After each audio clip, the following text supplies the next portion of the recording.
Bonjour et bienvenue dans une nouvelle capsule d'Infini Potentiel. L'Infini Potentiel qui est la boîte à outils des porteurs de projets éveillés et intuitifs. Assurez-vous d'être abonné ici parce que sur cette chaîne, je partage mes meilleures stratégies, astuces et conseils d'un haut niveau de conscience pour aider les porteurs de projets éveillés et intuitifs à réaliser leurs projets en conscience. J'ai mis à disposition une formation entièrement gratuite qui est disponible en ce moment.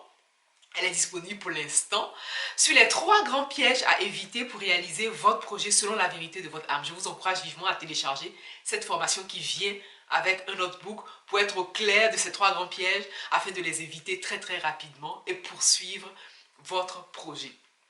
Aujourd'hui, j'ai choisi de vous partager 3 astuces puissantes qui, si vous les intégrez, vous aideront à ne pas abandonner le projet que vous êtes en train de réaliser. En gros, comment ne pas abandonner son projet?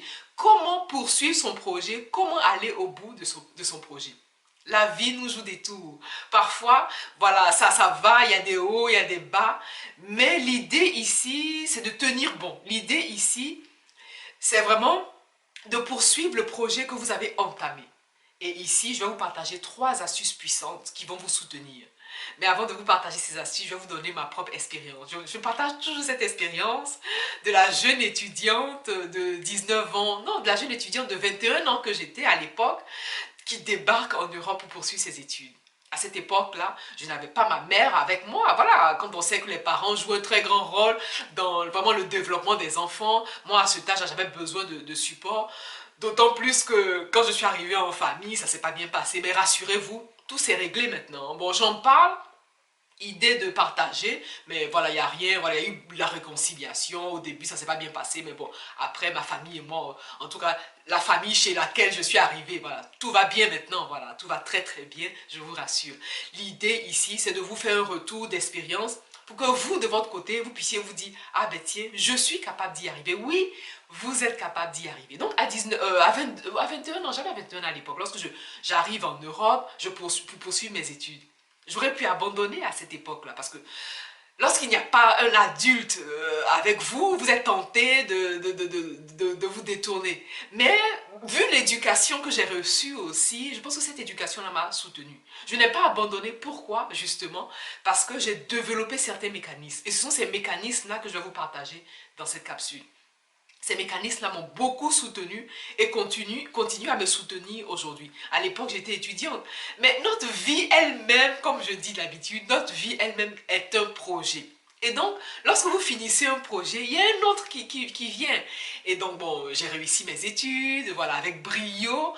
Et aujourd'hui, voilà, je réalise des projets. Mais je me rends compte que ces techniques que j'ai utilisées avant m'ont soutenu et continuent de me soutenir aujourd'hui. Ce sont ces techniques d'ailleurs que je partage en coaching d'âme. Et peut-être que vous aussi, vous êtes à un moment de votre expérience, de votre projet, vous avez besoin d'être soutenu. On peut prendre un 10 minutes, un 15 minutes et je me ferai le plaisir de voilà, d'être à vos côtés pour vous accompagner également. Bref, sans toute autre forme de transition. Et donc la première astuce puissante qui va vous soutenir, c'est de savoir pourquoi vous faites votre projet. Oui, définissez votre pourquoi. Parce que si vous ne savez pas pourquoi vous réalisez ce projet, vous allez abandonner facilement. Vous allez abandonner rapidement. À la moindre écartade, vous allez tout laisser tomber. Et donc, définissez en première instance votre pourquoi. Pourquoi vous réalisez ce projet? Pourquoi vous vous lancez dans ce projet? Savoir pourquoi vous lancez dans ce projet va vous aider à tenir bon quoi qu'il arrive. Parce que c'est comme une base que vous construisez. Définissez votre pourquoi. Donc la première clé, c'est de définir votre pourquoi. Une fois que vous avez défini votre pourquoi, c'est sûr que vous n'allez pas définir votre pourquoi à la volée. Comme je le dis toujours, prenez de quoi noter. Ayez avec vous un calepin qui va vous accompagner le long de votre parcours. Moi, je vous ai partagé, comme je vous l'ai dit dans une des capsules, moi, j'ai plus de 10 calepins. C'est la raison pour laquelle j'ai pris l'initiative de les concevoir. Moi-même, d'ailleurs, vous les avez à disposition si ça vous intéresse. C'est la raison pour laquelle j'ai pris l'initiative de les concevoir moi-même. Parce que, voilà, j'écris beaucoup. Et justement, la clé aussi réside dans l'écriture. Et vous allez vous rendre compte que la plupart des clés que je vous partage, ces clés-là joignent toujours une astuce scripturale. Une partie où on écrit, quoi. Parce que c'est important d'écrire. Enfin bon, bref. Voilà, donc la première clé notée, cette clé-là, c'est de définir votre pourquoi. Définissez votre pourquoi et notez-le, gardez-le vraiment quelque part. Parce que vous aurez besoin de venir lire de temps en temps ce pourquoi-là pour ne pas abandonner. Alors, la deuxième clé qui va vous soutenir, ça je l'ai nommé, c'est courses. Voilà, faites vos courses émotionnelles. Voilà, c'est exactement ça. Prenez l'habitude de faire vos courses émotionnelles, c'est-à-dire, vous voulez vous nourrir de choses qui vont vous porter. Faire ces courses émotionnelles, c'est-à-dire engranger des bonnes informations. Qu'est-ce que vous lisez? Qu'est-ce que vous écoutez? C'est en fait le travail continuel, le travail perpétuel sur soi. Pourquoi j'ai nommé ça faire ses courses émotionnelles? Parce que voilà, vous faites vos courses naturellement, vous faites vos courses chaque semaine, vous remplissez votre garde-manger, votre réfrigérateur. Et il est important de faire ces courses émotionnelles parce que lorsque vous allez vous rendre compte que lorsque vous avez un coup dur, vos émotions prennent un coup. Et généralement, lorsque les émotions prennent un coup, c'est à ce moment-là qu'on a tendance à vouloir abandonner.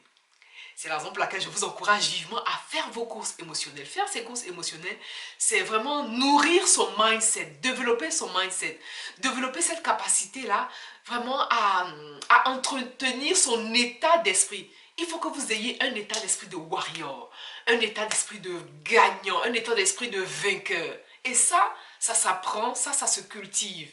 Vous voulez donc cultiver votre état d'esprit de warrior, état d'esprit de gagnant, en faisant vos courses émotionnelles naturellement, en choisissant ce que vous écoutez, en choisissant, voilà, comme vous choisissez ce que vous mangez, vous choisissez vos aliments. Émotionnellement, il est bon de choisir ce que vous écoutez, ce que vous mettez dans votre esprit, parce que ces émotions-là vont vous soutenir lorsque viendra vraiment la tempête, quoi, comme je le dis régulièrement.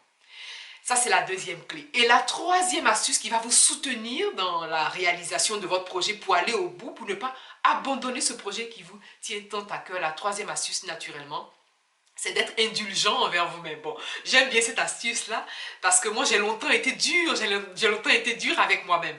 J'ai longtemps été vraiment tellement perfectionniste que lorsque je faisais quelque chose, je trouvais que c'était pas assez bon, c'était pas assez au top. Souvent, je recommençais. Voilà, au moment où la chose avançait, je dis non, c'est pas le top. Non. Soyez indulgent envers vous-même. Et moi, pour ma part, j'ai appris à être indulgente envers moi-même. Soyez indulgent envers vous-même. Et vous allez vous rendre compte que plus vous êtes indulgent, plus vous prenez de la hauteur. Parce qu'il est bon de prendre du recul. Il est bon de prendre du recul lorsqu'on réalise un projet parce que parfois on a la tête dans le guidon.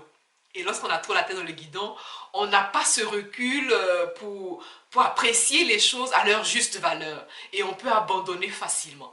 Et donc, soyez indulgent envers vous-même et surtout prenez de la hauteur, prenez de la distance. Et s'il faut, demandez un regard extérieur, demandez un regard vraiment autre qui va vous apporter un regard bienveillant bien sûr, un regard de bonté, un regard bienveillant sur le projet que vous réalisez, surtout pour ne pas abandonner. Je récapitule.